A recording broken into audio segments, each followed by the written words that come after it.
If you were a fan of ancient Egypt from a young age, you probably remember learning in middle school about pharaonic times, building pyramids, hieroglyphs, Tutankhamun, all the standard stuff.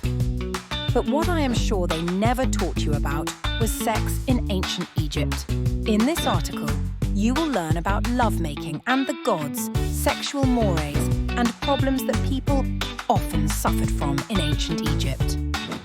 1. The beginning of creation was by masturbation.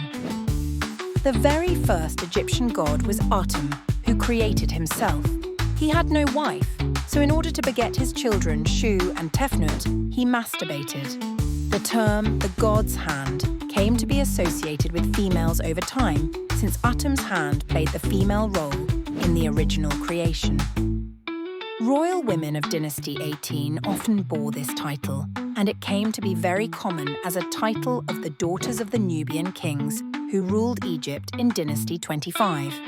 These daughters were responsible for the day-to-day administration of the country. Finally, in the Greco-Roman period, the term God's hand came to be associated with fertility goddesses, a far cry from its origins thousands of years prior. 2. Another god was known for his permanently erect phallus. The god Min was the primary male fertility god and par excellence associated with sex in ancient Egypt. He had a permanently erect phallus and wore a feathered headdress. Men suffering from impotence would make offerings of phallic figurines to the god.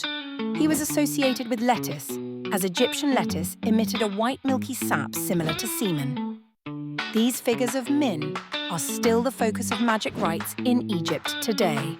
Men and women suffering from sexual or fertility problems visit ancient temples and rub Min's phallus to overcome their problems. In many temples, it is either worn down or darkened from the multitude of fingers that have touched it. 3. Adultery was punishable by death.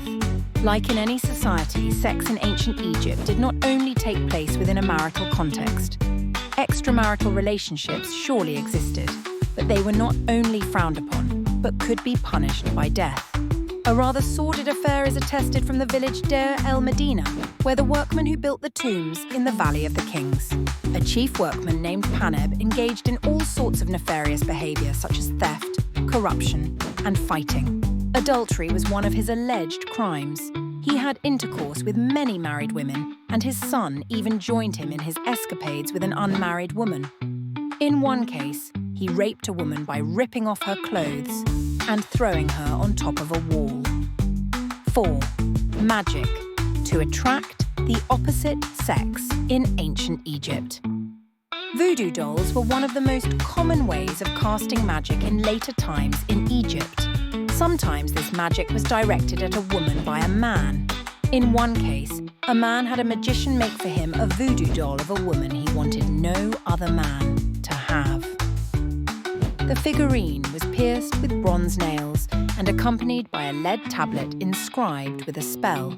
The spell wished that she would not be able to eat, drink, or be with any other man besides him.